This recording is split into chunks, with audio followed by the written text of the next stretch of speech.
Hey everybody, still here for the Daily Market Pulse for Monday, April 7th. So stocks skidding even further once again after Friday's huge decline and putting us back in a correction.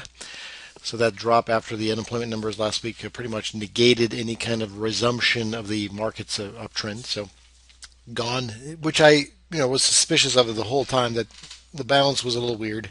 As high as they were going was a little weird, but nonetheless you just have to not get in its way.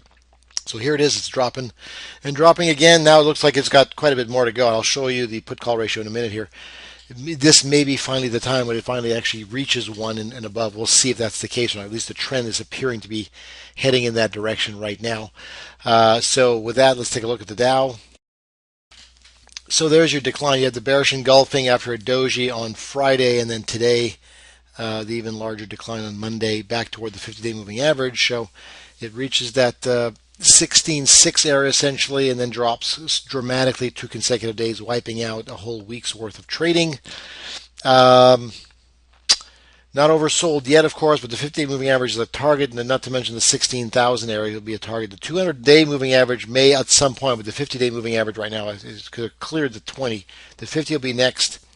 16,000 will be next, and then possibly the 200 moving average after that. If we go to the S&P, it dropped dramatically after that Friday decline as well. So it got into new highs on Friday post news and then just collapsed into the 50-day moving average. The pivot area is there as well. 1850, 1855 was a kind of a support estimated area. There's a slight pivot area right where we are right now with the 50-day moving average. That makes a lot of sense. Thereafter, we're looking at the window at 1800, nice round number, but also bottom of the channel. The 200-day moving average is well below that. So any of that is still game, but one step at a time. 50 first, 1800 next, and then the 200 after that. All right, NASDAQ. It dropped only moderately, but following a gap lower, of course. But look at Friday's huge decline. That was a big, massive move. But it's at the bottom of the channel now. It's also the window as well. That's why there's a little bit of a bounce that occurred at the end of the day. There is the window. There is a pivot area of sorts. There's also the lower trend line or channel area, with room, of course, still to 39.75, the pivot area, but also the 200-day moving average just below. So any of that's still game. And if they're going to flush, they may bounce. If there's any kind of a bounce, I wouldn't expect much more than 4,200. But as I said, if there's a flush, it could happen fast. And historically, it seems to occur Tuesdays, sometimes Wednesdays and Thursdays. But we'll see how that goes here tomorrow on Tuesday. I'll show you the put call ratio here in a moment. Let's go to the TSX. So it just now closes today just barely below the 8 moving average. Of course, I had a dark cloud cover on Thursday, held steady at 14.4 on Friday. Today drops a fair amount, hits a low, and then bounces off its low and remains above the 20, but just below the 8 moving average and right above the polarity at 14,200, with the 50-day moving average in close proximity just at about 14,100 currently now. It never tested the breakout area near 14,000. That would be another target to be looking forward on the downside.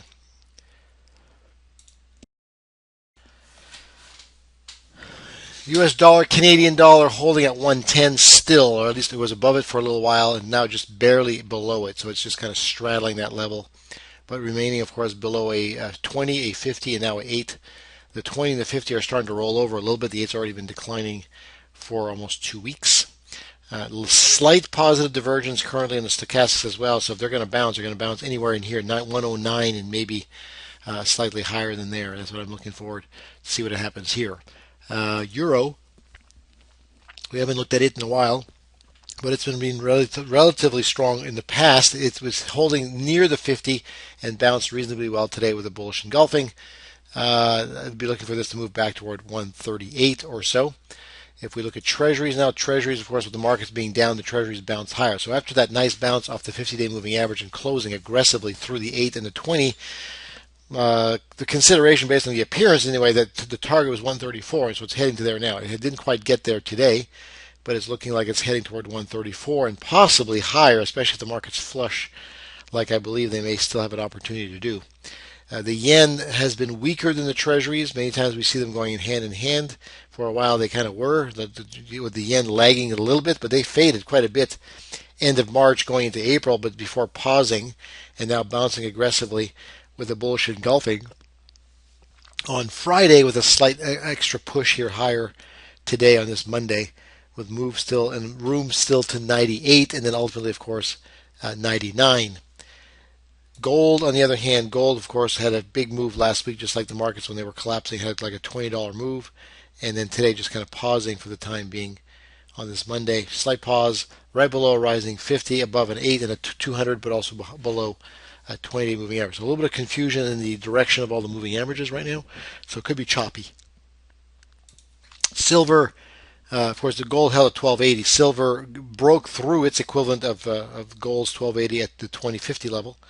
Came down to 1950 or so, and then bounced, and still trying to hold that level for the time being. Anything below 1950 takes you to 19 or lower. Otherwise, we're looking for 2050 once again, 21, and then eventually 22 and 20, potentially 23, but more so 22. Okay, crude has had a decent small run here in the last few days anyway.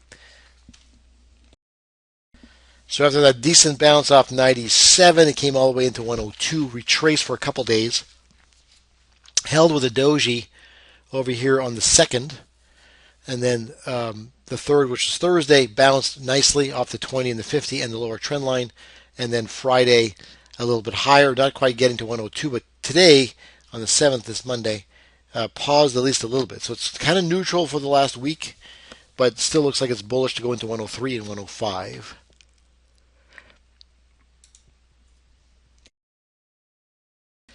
Haven't looked at copper on the daily market pulse for a while. So there's the series of lows, that dark blue line. It came crushing through, and then it came back. It's retesting. I'm looking for lower levels at this point to bounce off that resistance and come back down again toward 290, 295 or so. Let's take a look at small caps, risk on. It has turned into risk off. So it came into a double top of sorts near 120, 120.50. And then dropped into 114 before bouncing back just above 118, almost to 119, forming the evening star formation last week, flushing on Friday, then further below 114 in the pivot area at 114 into 112 as a low, with room still all the way into 110, which is the lower channel line, as well as the 200-day moving average. But below that could take you all the way to 107. And then the VIX. The VIX, no doubt, after Friday's bump, it gapped lower, went slightly lower, and then finished much higher. Now gapped higher and finished higher today in through 15 and hit a high into 16 before retracing and just falling back slightly and closing at 1550 with somewhat of a spinning top formation above moving averages, above a rising window with room still into 16, 17, 18, and perhaps even 19, at least initially. So there you have it. Things are looking more so on the fearful side. We're going to certainly want to see how things are progressing going forward. And as promised, looking at the put-call ratio, what you've got here now is at the very top, you've got the put-call ratio. This is a moving average. It's a 5 EMA. And you can see the channel I drew in here. So there was a peak there originally back in part of March when the markets had gotten kind of on the low side before retracing and moving higher. Now, it's not quite at that point yet, but you're looking to get into maybe at the top of the channel here, which would also be above 1 and possibly higher. In which case, if that happens, and we'll say the VIX gets up and through the upper Bollinger Band, that's when we're looking for when the retracement, when the actual reversal will occur.